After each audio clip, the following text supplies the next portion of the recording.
Second. Mr. Bell, Yes. Mrs. Jonas, Yes. Dr. Simmons, Yes. Dr. Strickler, Yes. Mr. Bibb. Yes. Item 3, the minutes. I got 3.1, approval of the minutes of the special meeting on September 16th, 2025, and 3.2, approval of the minutes of the regular meeting September 17th, 2025. I'll make a motion to approve items 3.1 and 3.2 as presented. Second. Dr. Strickler, Yes. Dr. Simmons, Yes. Mr. Bell, Yes. Mrs. Jonas, Yes. Mr. Bibb. Yes. Item, Can I ask before we do the recognition if the audience is able to hear us? Because I know there are people here who want to hear the awards. Is it not really? this seems to be the only speaker that's doing anything when I tap on it. Like, does sound like that like one. Jody says, you always Is got to there make tech sure you're support? talking straight into it, but yeah, it doesn't sound like it. Hello? No. Bob, you want to sing for us while we're waiting? Yeah, that'd be great. No. Mark, you got a Halloween-themed option? Something from The Incredibles? I mean, a song to accompany. Oh, that's right. That's better? Do do do do do. Oh, there we Oh, go. That was definitely better. Hello? Is that better? Better. All right. All right. Good Thank job. you. Thanks, Jody. Thank you, Jody. Good job, Jody. Special recognitions, item 4.1, the 2025 National Merit Scholarship Program semifinalists presented by Mr. Fender and Mr. Jados.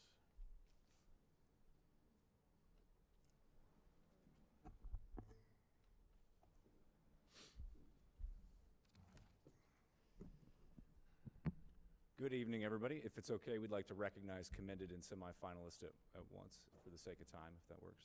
Thank you guys very much. We're here. This is one of the best things that Mr. Jados and I get to do, and that's recognize outstanding students for really, really special accomplishments. And the National Merit Competition is one of the tip-top accomplishments any kid can earn during high school. Each year in the fall semester, both Anderson and Turpin High School administer the PSAT to all sophomores, as well as a select group of high-achieving juniors. Approximately 1.5 million students across the nation take the PSAT each year, and top-scoring individuals move forward in the National Merit Scholarship Program as achieving either commended, semifinalist, or finalist status. We are extremely proud of the students who will stand before you this evening, of their hard work, their determination, academic excellence.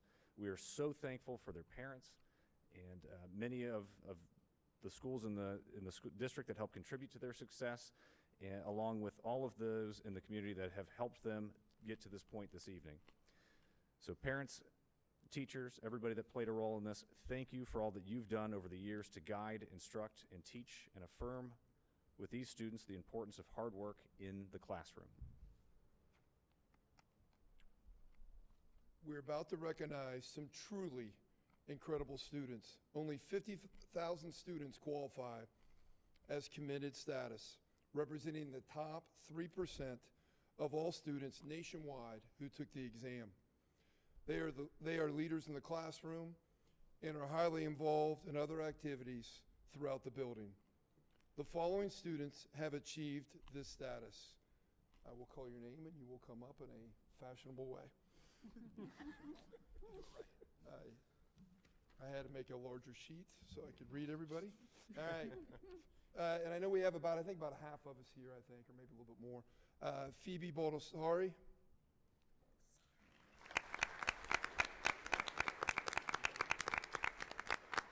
Alec Carter.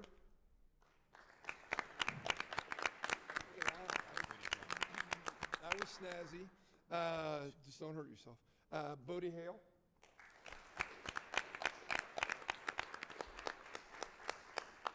Max Heiss.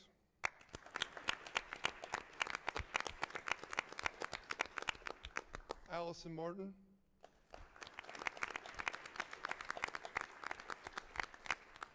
Adi Nayak. Sam Neerling. Ashton Rubrick. And Nora Zellen.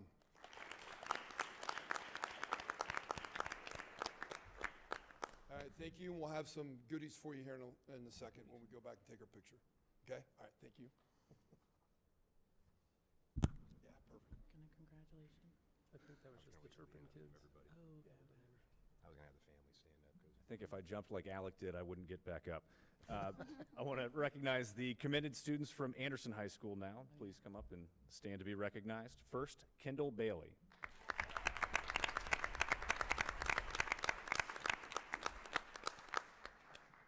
Shiloh Farrell.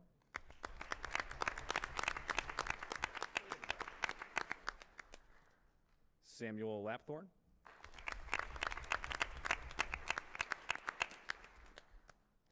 Seth Mizukawa.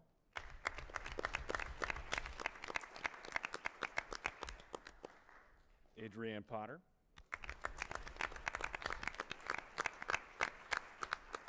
And John Sellens.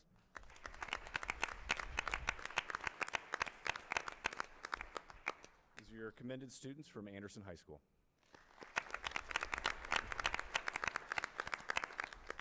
You guys want to join our Turpin counterparts over there? We will now recognize the students who have earned semifinalist status at both high schools. The top 16,000 students who take this test qualify as semifinalist status.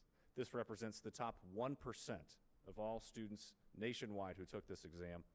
And out of this group, there's a process that the individuals must do in order to be considered for finalist status. So fingers crossed, we'll be back in a few months to celebrate these students for finalist status. The following students have achieved semifinalist status. First from Anderson High School, Charlie Cox.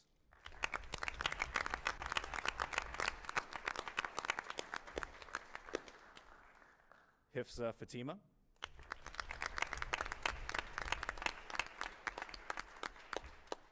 And Luke Patterson.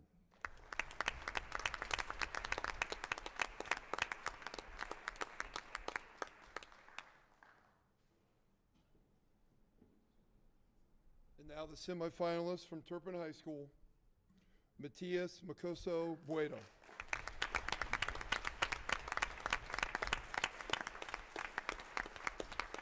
And wait a minute, I have some additional information.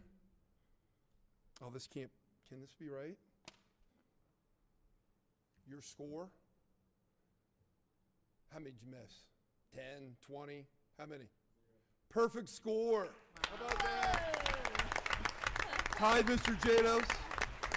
So, my records are murky. You can't find them anymore, but I think we tied. All right. Once again, congratulations, and we'll take everybody out that way. Congratulations all. Thank you, congratulations. Congratulations. Hey, real quick. This takes a village. Can we have the parents and anybody else in the family for these folks tonight stand up as well and applaud them because I think they deserve just as much recognition.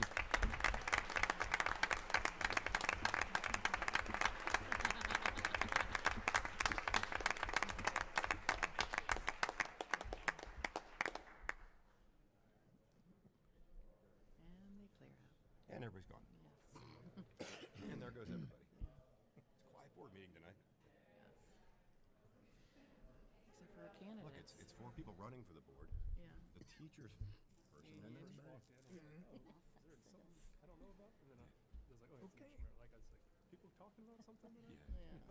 I thought they were because a couple of the websites were like, you got to come tonight and talk. And I'm like, oh boy. Yeah, look at that. Advocate, candidates, and the union. That's it. All right, item 5.1, reports to the Board of Education. Forest Hills Teachers Association, Mr. Preston, since you just sat down. Yeah, I'm a middle school teacher. I'm used to up and down and everywhere, sideways sometimes. Well, good evening to the board, each of you. First, as we move through October into the end of the first quarter this Friday, yes, it's this Friday, our schools are filled with energy and engagement. Teachers across the district have been reflecting on student progress and have recently welcomed parents into our buildings for parent-teacher conferences. These meetings are the cornerstone, or a cornerstone of the strong partnerships that support student success. Conversations provide valuable opportunities to celebrate growth, set goals, and strengthen the home-school connection that helps define Forest Hills. Second, classrooms are also enjoying the season through fall activities, which bring joy and community spirit to our buildings. From theme lessons and creative projects to classroom celebrations, these moments remind us of the importance of balance, combining academic excellence with the fun and connection that helps students love coming to school. Last, looking ahead, staff will begin preparing for November's traditions of reflection and gratitude, including Veterans Day programs and ongoing work to begin the second quarter with energy and purpose. Teachers also remain focused on success for all students through consistent communication, meaningful instruction, and collaboration across grade levels and departments. The Forest Hills Teachers Association continues to appreciate the support and partnership of the board and the district as we work together to make Forest Hills a great place to learn and to teach. Thank you for listening. Thank you. Thanks. Item 5.2, Forest Hills Foundation for Education. Ms. Hale? Good evening. My name is Mana Hale. I am the Communications Director for the Forest Hills Foundation. Stacy Gillard is celebrating her 20th anniversary this evening, so she could not be with us. We will begin by talking about teacher grants. Because of our very successful fundraising efforts last year, the foundation was able to award $140,000 in teacher grants this year. This is the largest amount we have ever given to teachers and staff in 1 year, and we thank our donors for their support to make this happen. The foundation will be awarding 39 teacher grants impacting all schools across the district and all Forest Hill students. Our prize patrol started this week, where we surprised teachers and staff in their rooms with their awarded grant. We appreciate the donors and the foundation board members who have been able to join us in sharing this exciting news. As Stacy always says, it takes hard work to raise money, but giving to teachers who directly impact students on a daily basis is the rewarding part. Follow us on social media as we continue awarding teacher grants through next week, and congratulate the teachers and staff who received grants and continue to support our kids at the highest level. Moving on to our fall campaign, rooted in hope and strength. Nagel's after-school clubs are more than just activities. They're where friendships form, talents emerge, and passions come alive. Whether a student is building robots, performing on stage, creating art, or discovering new interests, these clubs give students a space to explore who they are and who they want to become. But keeping these opportunities available for our students takes resources, and that's where we need your help.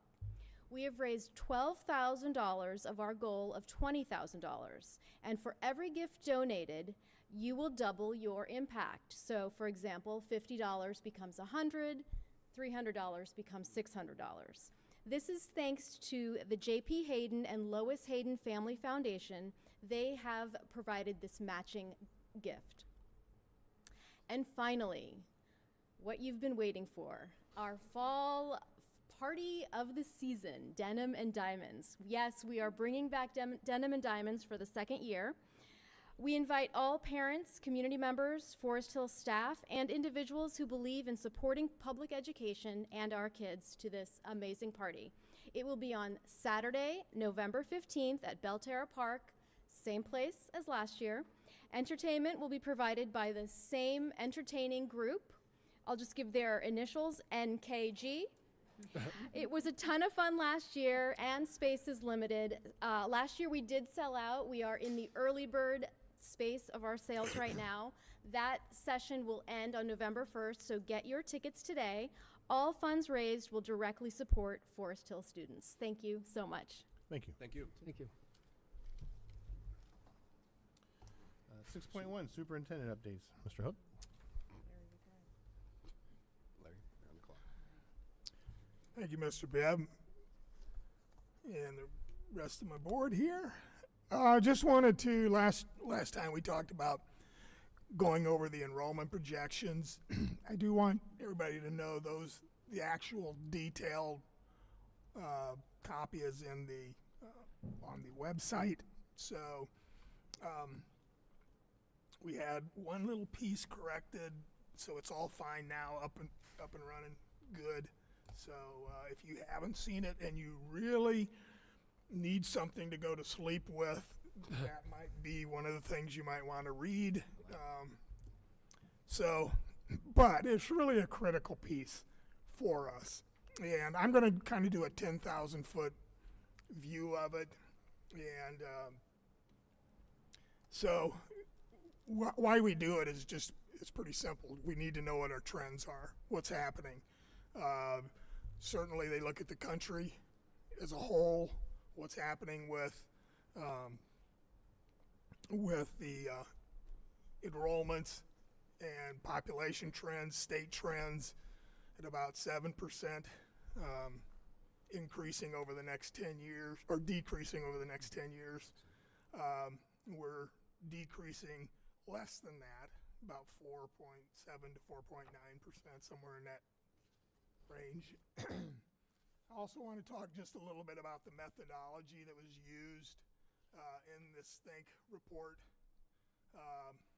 or Future Think. That's the name of the company.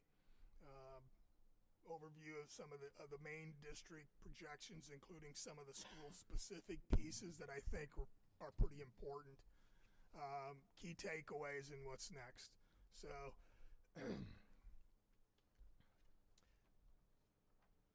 Future Think is a company, it used to be called DeYoung's, and they started out, actually the new owner was the one that did all of it for DeYoung's back in the day. So she's been doing this a long time. This firm is out of Columbus. They're the ones that the Ohio School Facilities Commission uses.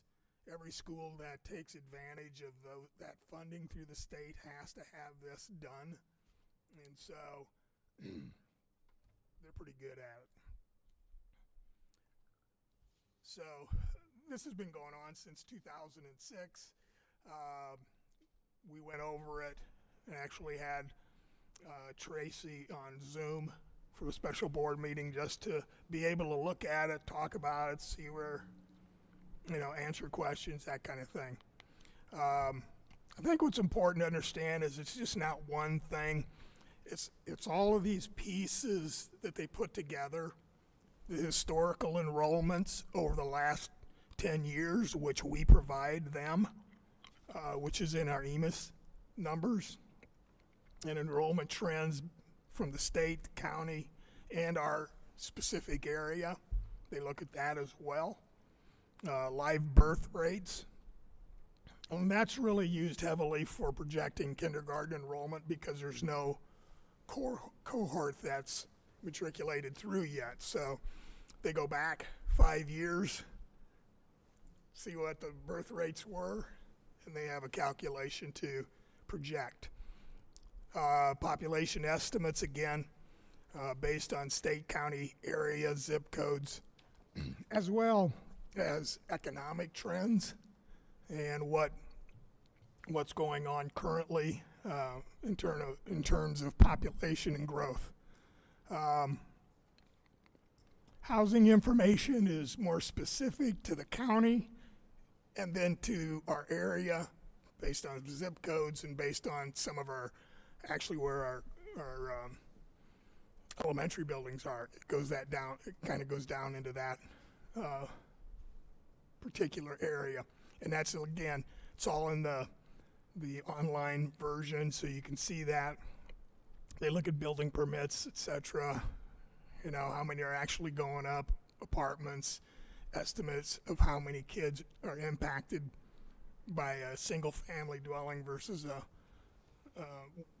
what area versus an apartment, etc.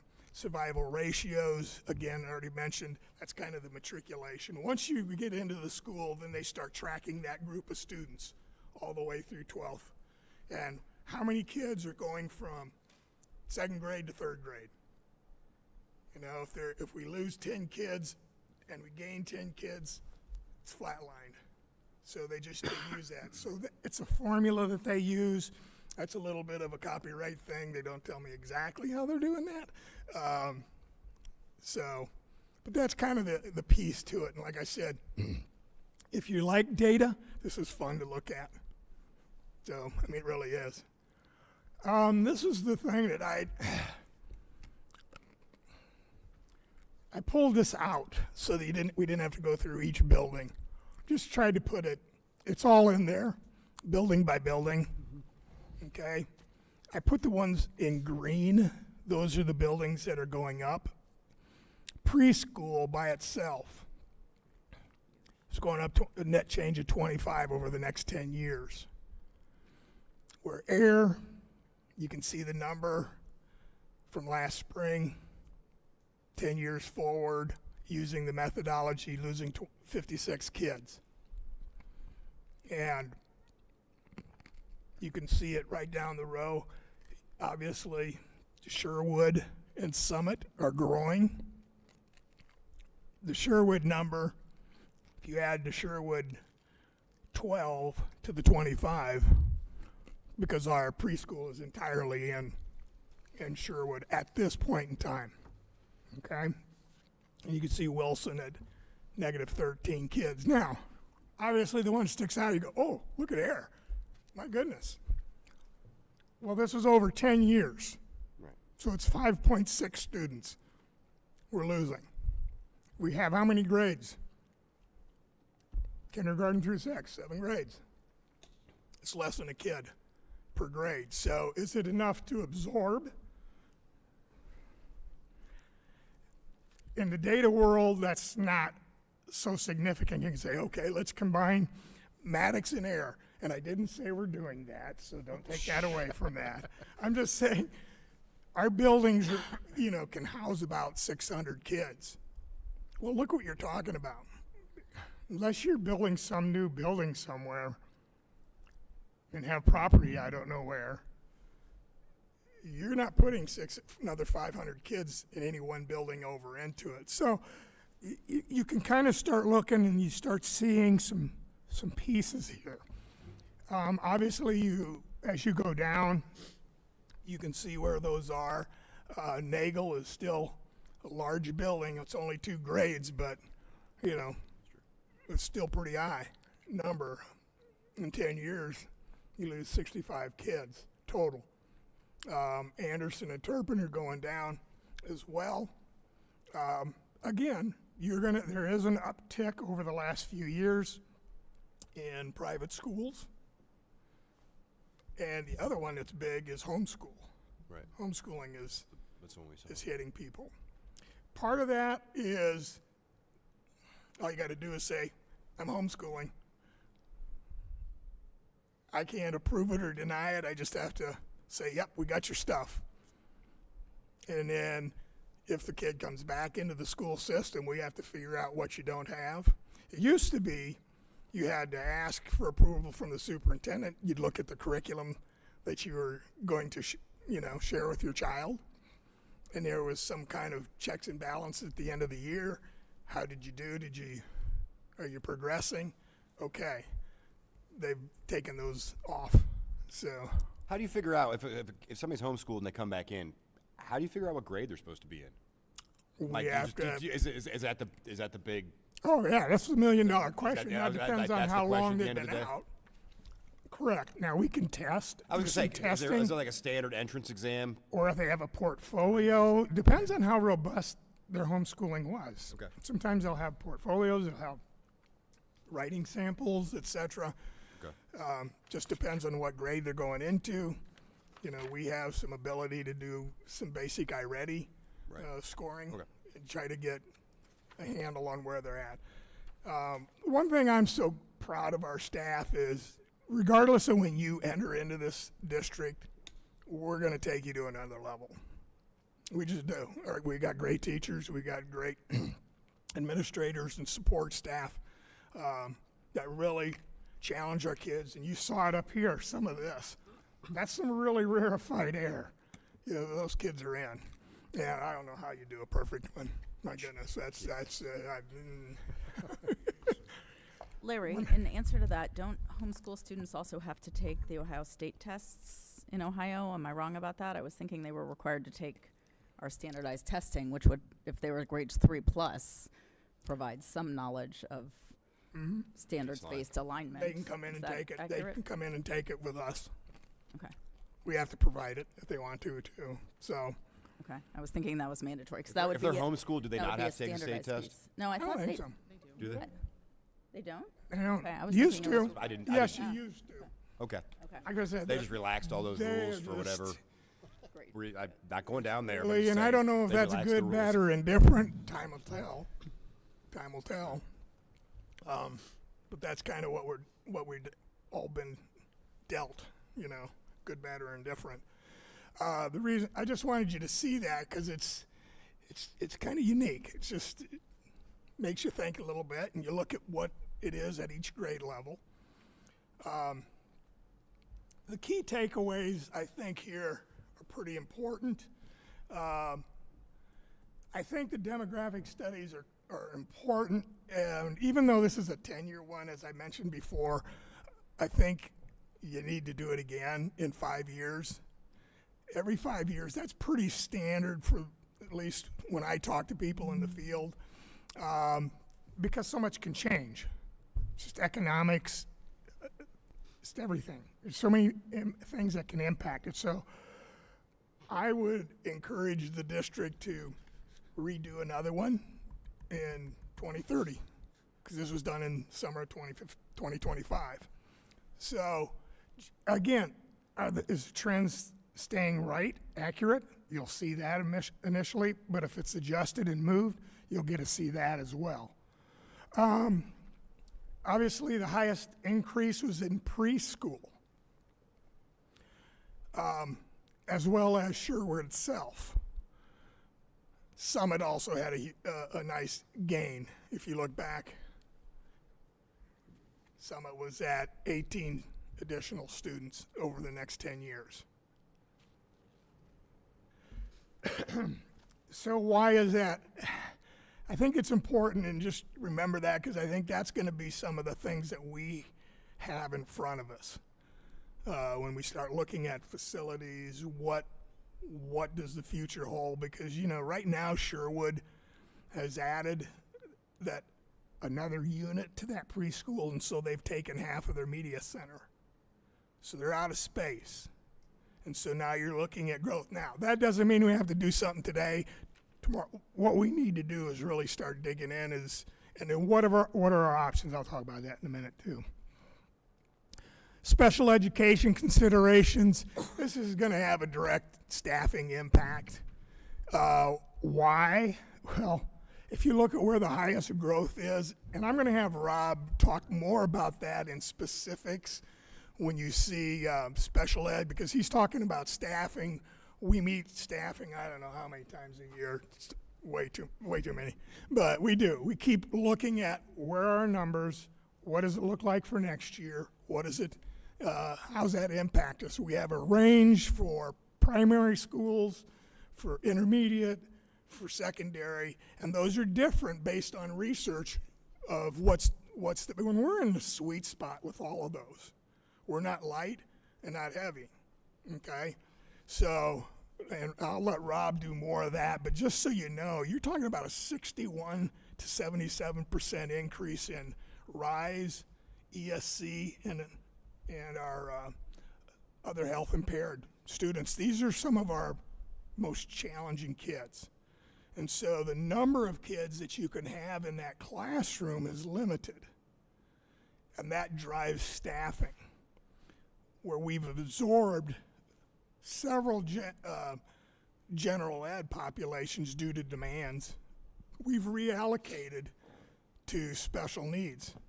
You know, we've added 5 extended service classrooms, ESCs, in the last 2 years, mainly move-ins, mainly.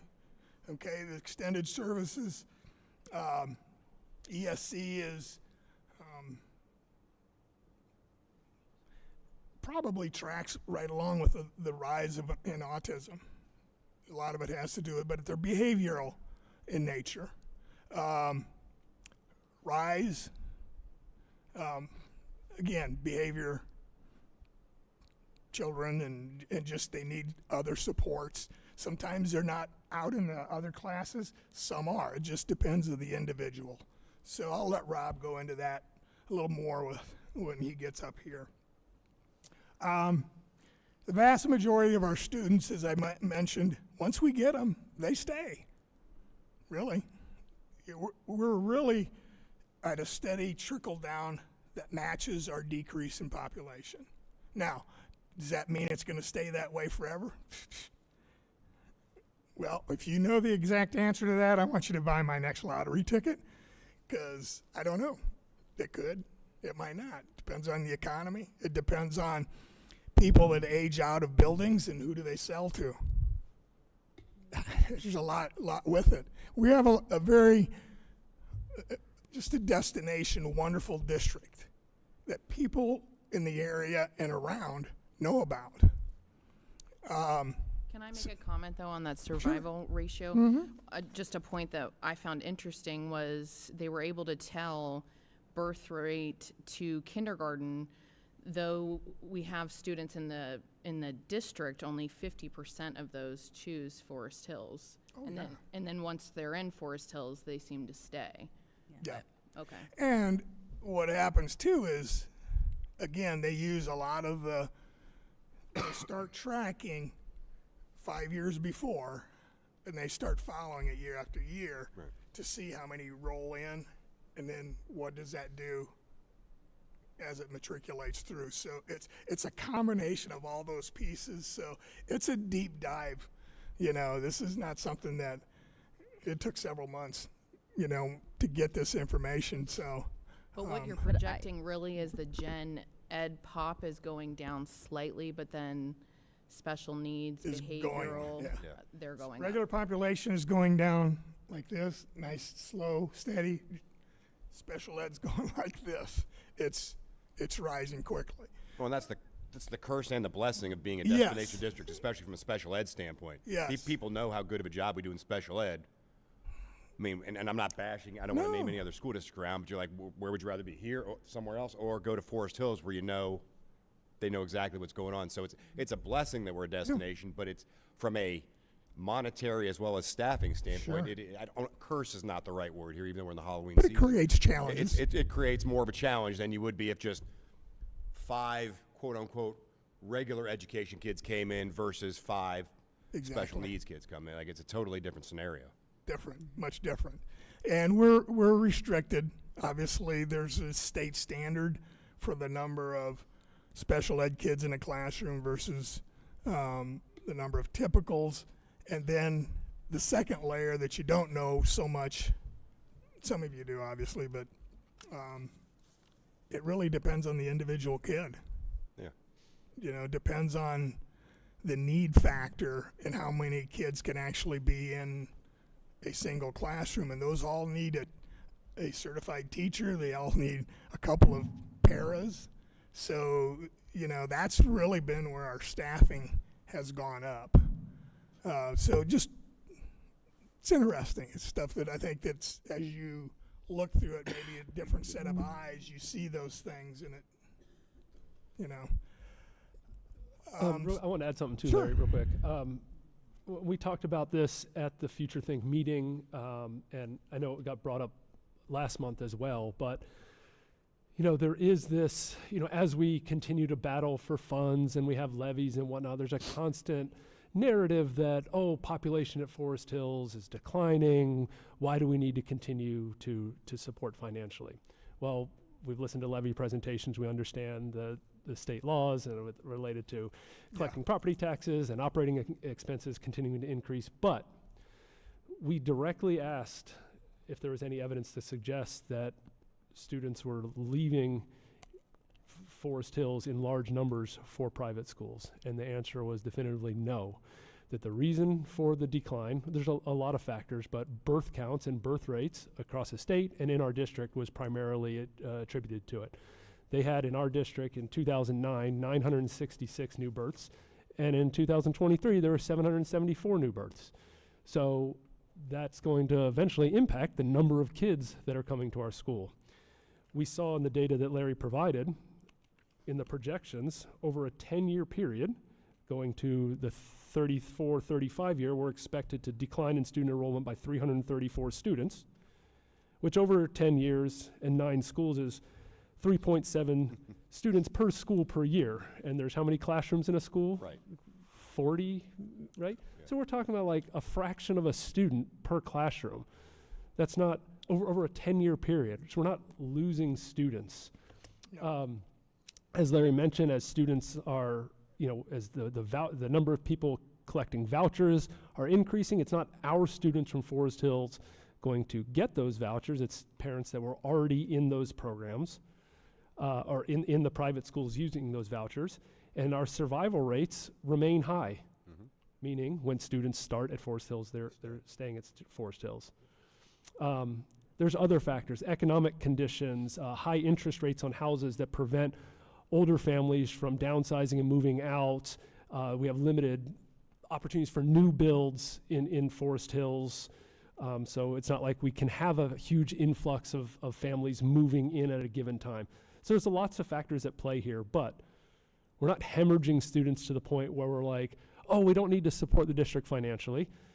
There is not evidence to suggest that families are leaving in large quantities to go to private schools. So this is very useful data, and I know that this report in its entirety was posted on the district's website on October 2nd. So I definitely encourage everybody who's interested in this stuff to go check it out if you want to get down in the nitty-gritty details in it. But I appreciate you coming back to this, Larry, and giving us I think it's some insight. It's pretty important. And we've been talking about this at central office for quite some time as a cabinet level, and we just, it's important that we continue to move this needle and at least try to prepare and understand the data as much as possible. We've developed a preschool task force. Part of their responsibility is to look at every building, every space, try to determine where do we go if we did, what would it look like. Obviously, the preschool is, in my opinion, the one that we got to look at quickly. Do I think we have to do something by next year? Oh my God, if we don't? No. But we've already taken half of the media center.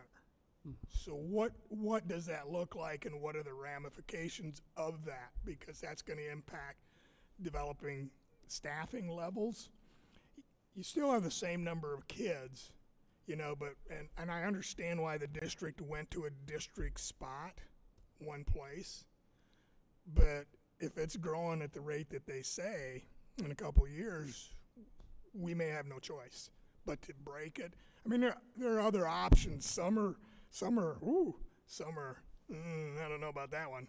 The simplest one is there another building that can split the district maybe in half? It'd still be half the district here, half the district there, or in thirds.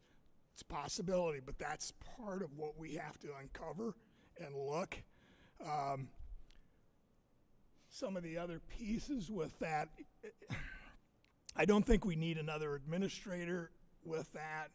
They just go back and forth. But we just have to, that's something we have to consider. Because if Sherwood does continue to grow in its general population too, we need some space. Yeah. Right. So that's the one I want to wrestle with a little bit. And there are other things that we got to look at. I know Wendy will be on that. Sarah was. We're going to have another meeting on the Beach Acres piece with the collaborative. They've, of course, surveyed the city and our township and got some information. They want to share that with us. I believe they're trying to figure it out sometime in November, I think. Right now, I've submitted my doodle dates, and so we'll see when that is. But there's some pieces there that could impact us potentially. For those of us that were in the fall, went to Delhi Township and saw their build. It was a collaboration as well. Of course, they had apartments, and they had other pieces that were revenue generating. They had pools, but they also had preschool. Oak Hills preschool was all there. obviously we have to staff it, but it was done through TIF monies. Is that an option? I don't know that yet, but it's certainly something to explore if it's better on taxpayers. It gave both of us pause. Yeah, I kind of went, and I actually went back over to the superintendent who I know, and said, how'd that work? How'd that work for you? And what were your pitfalls? What would you have done different? But anyway, those are pieces. All of this is information I think we have to look at and go from there. Drafting the facilities option for consideration is part of what this does. We'll also be looking at other pieces. I think we have our tech and facilities meeting coming up. Remember, John, what that coming up here in a week or so? 2 weeks. November 6th. Just so that we see what we have going on. And like I said, one of the good things about passing the levy with the PI component to it is we've been able to really do some amazing work on these buildings.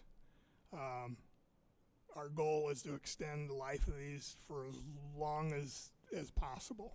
And we're getting those envelopes cleaned up, and that's important. I think some of our staff appreciates that it's not raining on the inside as much anymore. All staff appreciate that. So, Can I just make a comment real quick? Sure. I appreciate you bringing up the stuff about the levy with the enrollment numbers, but I think a lot of it was just people asking what the actual enrollment was historically. And historically, there has been a decrease of 595 students over the last 10 years. That's 8%. And because I had shared, I think, an EMIS report graph maybe in the beginning of 23, and I got a lot of pushback from everybody saying that the information wasn't correct because the levy committee and people were saying that it was stable enrollment. So I just appreciate being able to have this because people are just asking, dependent on the factors, people just want to know the data. And I think that might have been a lot of the miscommunication. People just wanted the data. Right, and we talked about having Correct. this now as it wasn't like that then. a standardized, because we talked about there's 'Cause some it's- enrollment data that we need to report for the treasurer, and then we have this enrollment data. So now we have a standardized enrollment numbers that everybody can look at, so we're all talking about the same numbers is important. Yeah. And that's all part of the whole Planning. goal of having that sheet up there on the front, which I apologize, I'm delinquent on that. I had the flu for about 10 days. It will be back. I will make a presentation in November and it's going to include, and that's actually why I asked Rob and the gang to put that special ed report together, because it's important to show the numbers as far as revenues, expenses. It's equally important to show staffing as well as FTEs or not FTEs, students. But in addition to just showing students, we have to show the impact of the special ed. Because when you just show the students slightly declining at 1% per year, it doesn't give you anybody the full picture of what's actually happening and why even if you have a decrease of 1%, you actually may see a staffing increase because of that need to have a teacher for every 5 students rather than in a regular classroom, a teacher for every 21 students. So if you have a 21 person increase, suddenly you have 4 extra FTEs versus what you would normally have for regular students. So it's stuff like that that is all part of hopefully what we get to show on that front page. So again, everybody's got the same data, so we're all fighting the same fight. Yeah. Exactly. And Sarah, I appreciate your point about the 50% from birth to kindergarten. That left me with a question. Is that a typical ratio, or is that an area we should be looking at? Is that because half the parents in our district have already decided that they have a private school plan, or is that I think a lot of that's, movement? I think people actually, you gotta remember, at that age, I don't know everything. I remember I asked one question.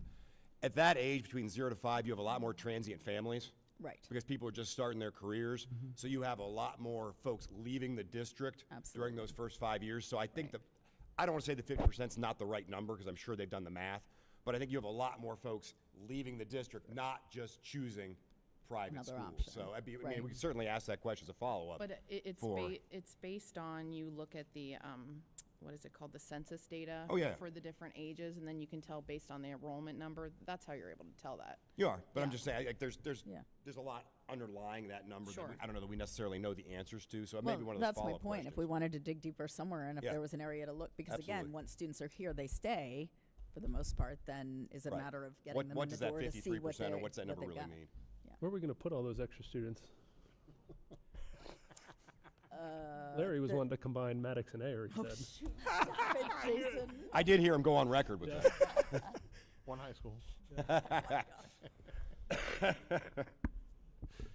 So, Larry, what else you consolidated? we, well, that's part of the puzzle. And it just takes time, and we've got to look at all these different components, you know, and make those decisions, and then start engaging our community. What is it we see? And so we're on the front edge of some of this. We'll obviously be discussing staffing levels. Rob's will be talking a little bit about that.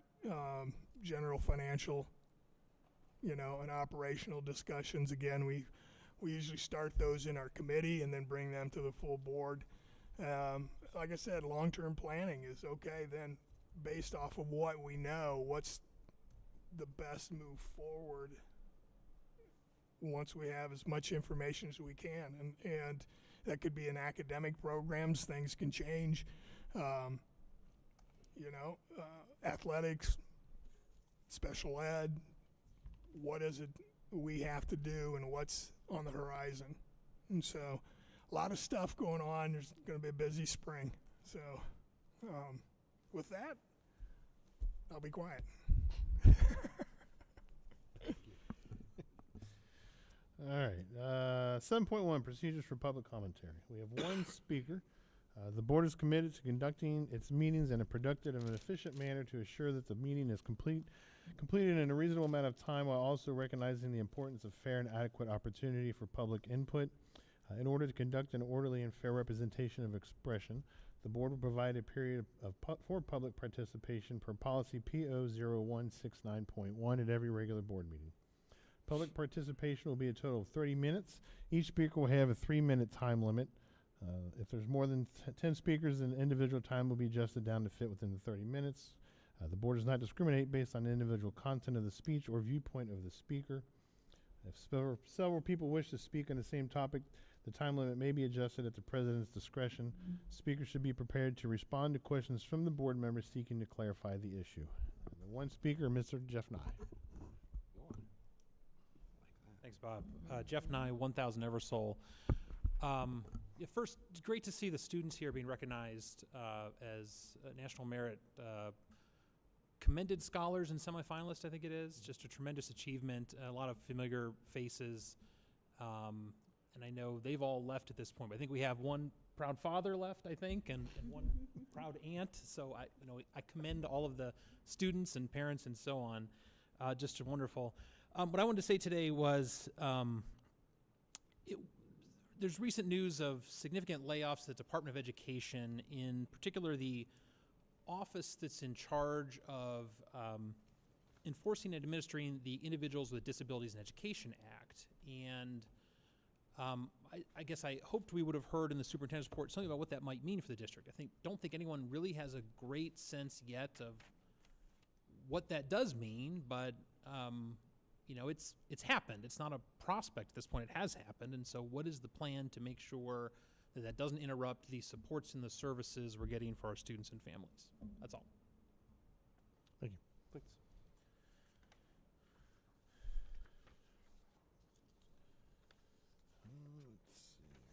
Let's see. 8.1, Human Resources, Mr. Fellows. Mr. Fellows.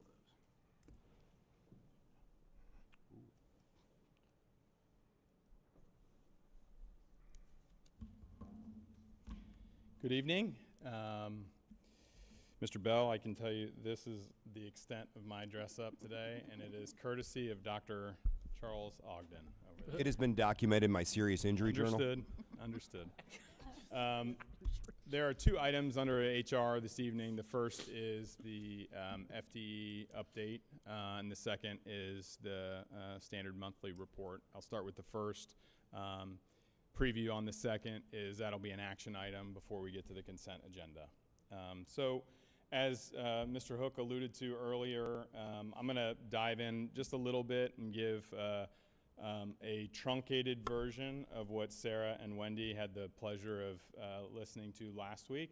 Seems like maybe longer than that, but it was just last week, rolling through our FTE reconciliation here as we kind of close in on the first quarter, and staffing implications and some of the similar comments that we've heard thus far this evening.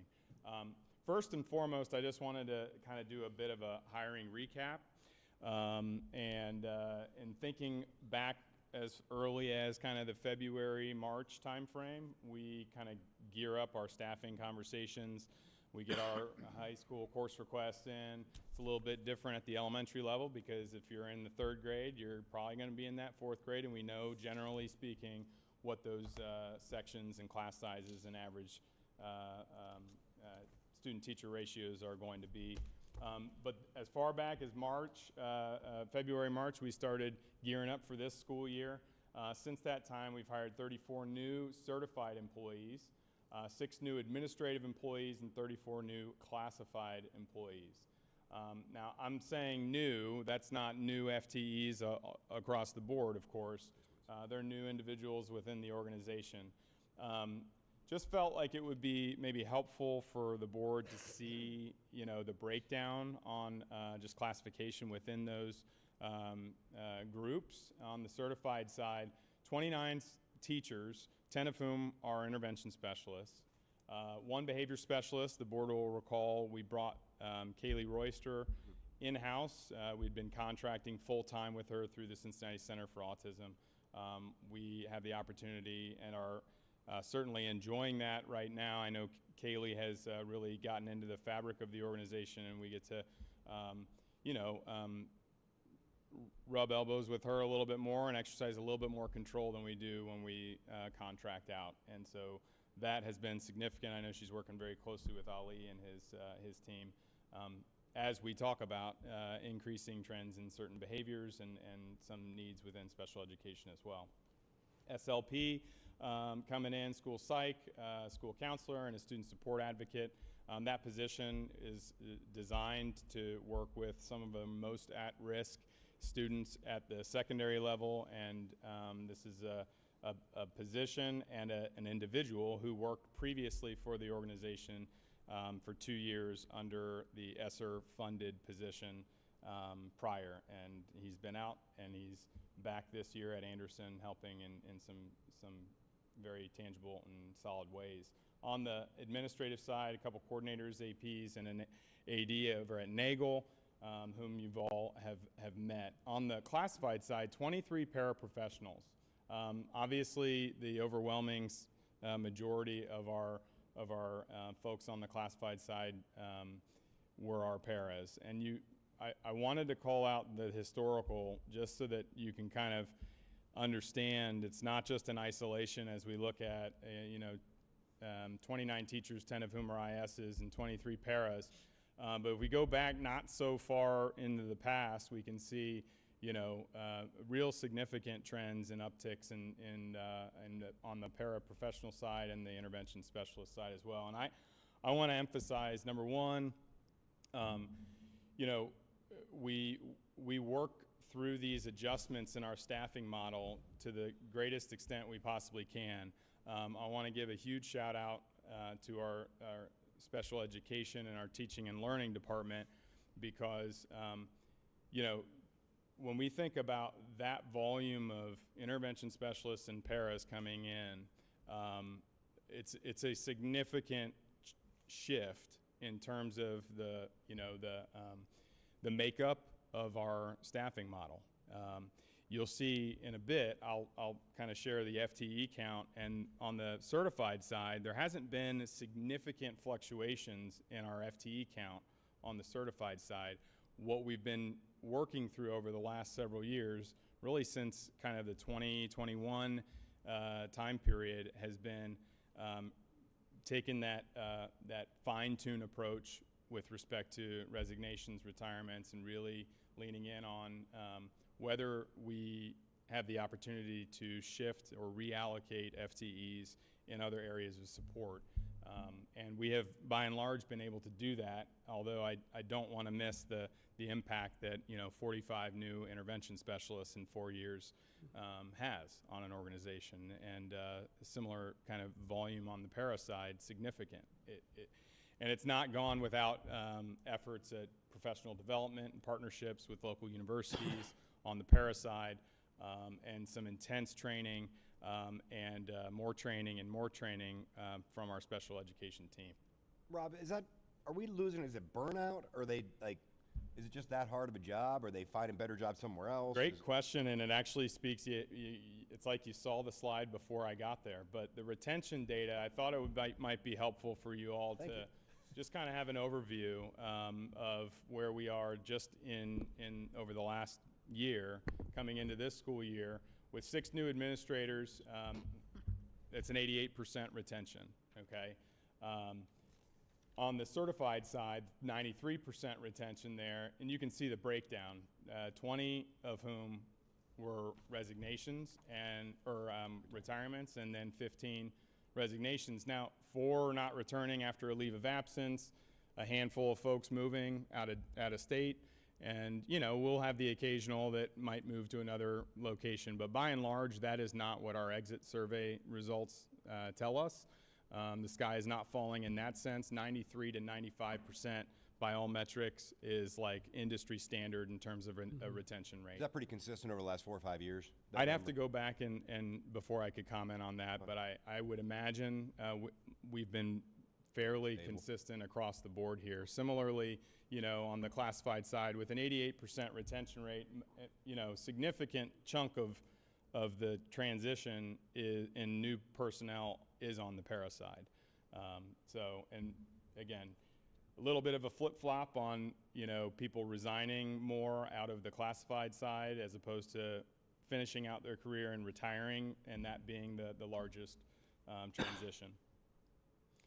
Trends in special ed, I'm not going to go into every line here, but I did call out a handful, and this is information that I know the board has seen, so I don't want to spend too much time, but in terms of the general increases that we're experiencing in some key areas, on the emotional disturbance side, since 2016, a 77% increase, autism, 61% increase, and OHI, 64% increase. Overall, in terms of students with disabilities based on our EMIS and total child count, 25% increase in special ed services. That does not count, obviously, the RTI model and the MTSS model of really trying to intervene with some strong, robust, data-driven, research-based intervention models.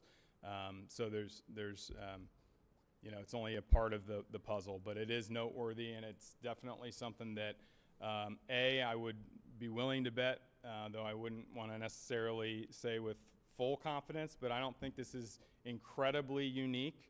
I think that there are a lot of districts that are similarly situated that are experiencing similar upticks in certain areas and causing a shift within the staffing model that we've had over the years. Rob, can you go back to that one Yeah. for a quick sec? I think this speaks to something that Mark was saying earlier, that, we can see in the last 5 years, there's more than 100 student increase in these special need categories. And students that fall into these categories typically require more resources, higher student-teacher ratio, more expensive to educate, provide the care that they need. So when we think about, okay, maybe enrollment might be declining by X amount over a certain year, but these students are increasing. We can see the evidence of that there. The cost per student to meet those needs is greater. Is that accurate? Absolutely. Yeah. Yeah, so 175 student increase. If you did that to a general population, it's like a 400, 500, 600 student increase. Yep. Just from the requirements on the FTE side to support that. Yep. Good question. On the ESC specifically, 32% increase in student enrollment in the past 5 years, just within our ESC classrooms. Mr. Hook spoke to that a little bit ago, but you know, there's the actual numerical impact of that, and it's a lot to just kind of think about in the last 5 years. But we are not a nimble organization. You know, it takes some time, development efforts. We work, strategic plans, and we've got initiatives that we have ongoing. It's tough to turn on a dime, but we are certainly responding to some of these upticks with some of the increased level, obviously the reallocated staffing that I've mentioned, and also the professional development that's accompanied with that. And that's across all categories. That really speaks to the need for some very targeted tier 1 also, intervention and training for our gen ed teachers as well. Because by and large, the majority of our special education students are not in isolated situations. They're not in specialized classrooms, although that seems to, form the largest chunk of our conversation this evening from the staffing standpoint. Related to this, and Mr. Nye had brought that up, and obviously it's fresh. We don't know the long-term impacts, but with the reshuffling and elimination of the special education staff at the federal level, obviously, like, that group ensures that districts and states are following laws and regulations, but also are responsible for distributing funding for special education to the states for distribution. So when the money we take in from our levies, from our property taxes, and then we said there's a percentage there, and then we get a percentage of money from the state. Is that percentage of the money that we get from the state, does that include the money that we need to meet the needs of these special education students, or is that a different pot? That the percentage that I show that comes from the state, that includes the special ed money as well. Okay. So when we think about, things we have to keep an eye on long-term, Yes. the distributions of funds coming from the state potentially is something we just need to be aware of as a potential Absolutely. impact And of depending on what's going on. on how they're categorized, they add a weight to the funding mechanism. Yep. Does it cover it all? Oh, no. Right. And so we use that, a combination of that and federal funds. Yeah. Can we see, Alana, can we actually see how much we actually get from the federal government as far as this goes? Can you actually see that specific line item? From the state, Yeah. well, what we have is don't forget that we're on the guarantee. Right. So when you go So- through the formula, we're only like 6 million is all we would get from the state. So we're on the guarantee to a pretty large amount. But yes, you can actually see, if I can pull up on the formula and see how much is allocated because of the certain types of special ed kids. But with the guarantee, that'll be in place for at least, for the next 2 years. We won't be impacted over the next 2 years because of the guarantee. Correct. Okay. So it's one of those we have to keep an eye on starting in like 27, 28, not right now. So we do have time to plan for if something was actually going to impact it, because right now it can't. As far as the state money, yeah, Right. right now they've set 'Cause we have the what the guarantees. formula is going to be. So we have the Yeah. floor, the bottom line. Okay. The federal money that we're getting so far, that of course is in other funds. There's a little bit up and down, but it's not materially different than what we've gotten in the past. A lot of what I've read that's being cut at the federal government aren't grants that we receive anyway. So when you look at some of our grants, there's one that's maybe down 20,000, but it's not materially different for us. And I think it's just because we're not in the programs, that we don't get a lot of money from the programs other that are programs, being yeah. cut. So it's The something we need idea to of look at Part long B term. is pulled out in It's pulled different out. It fund is. numbers, right? Because you Yes. can look at the different fund numbers on the report and see idea Part B funds pulled out. Yeah, and when I look at that, our initial allocation last year was 1.607 million. This year it's 1.592, so a difference of 16,000 on the initial application on around, 1.6 million. but I think in response to your question, it's not going to be an issue for this year because the funds have been allocated. The issue is if they have decimated the Office of Special Education Programs, which is responsible for ensuring that these funds are allocated appropriately and enforces that these funds land where they need to, long-term, the question is who's in charge of that Yeah, like protection, which is if the those reason funds aren't IDEA coming- was put in place 50 years ago, because it wasn't happening by people's good nature. if those funds aren't coming to the state from the federal government, Right. do we no longer get those funds from the state Yeah. 2-3 years from now? Right. Yeah. And that's, It's a real it's going to be a Right. question. question, and it's a real concern. Oh, yeah, Yeah, absolutely. it is. Mm-hmm. But we do have a little bit of time. Moving on, just in terms of the adjustments, I thought just the last couple years, it might be a practical exercise to just give you an idea of how some of these positions have come on the books, whether new or reallocated. So in 24-25, we did increase six new ISs, 1 early childhood, 3 mild to moderate, and 2 moderate to intense for our new ESC classrooms. Those were truly adds to the organization 2 years ago. We reallocated 4 positions from elementary gen ed and from high school gen ed in order to not further increase on the FTE side. Similarly, into this year, we brought the new FTE on the certified side was our behavior specialist, which is a bit of a wash from a financial standpoint, but it does hit our books from a FTE. And then they're reallocated similarly, looking into our high school gen ed classes and making sure that we're being, as judicious as possible in terms of our staffing outlay and what our model is. All that to say, from an FTE overview standpoint, it is a bit misleading because on the whole it's down. It's not where we want to be because the largest chunk of those decreases are in the areas that are we've lamented for a while, but on the transportation side. And I did go back just in gearing up for this, just out of curiosity to think about where transportation departments kind of ends in June in terms of its projected FTE count and number of drivers, positions filled and everything. And it's almost like spot on. Almost every year, our transportation department, Richard's feeling really good kind of going into the year, and then stuff happens over the summer. And it's wild that it does that, but it is what it is, and we're doing the best we can right now. The para increase obviously is the largest of the classifications, and that's really a function of just trying to stick to what we are committed to with some of our specialized classrooms, and trying to keep those ratios manageable.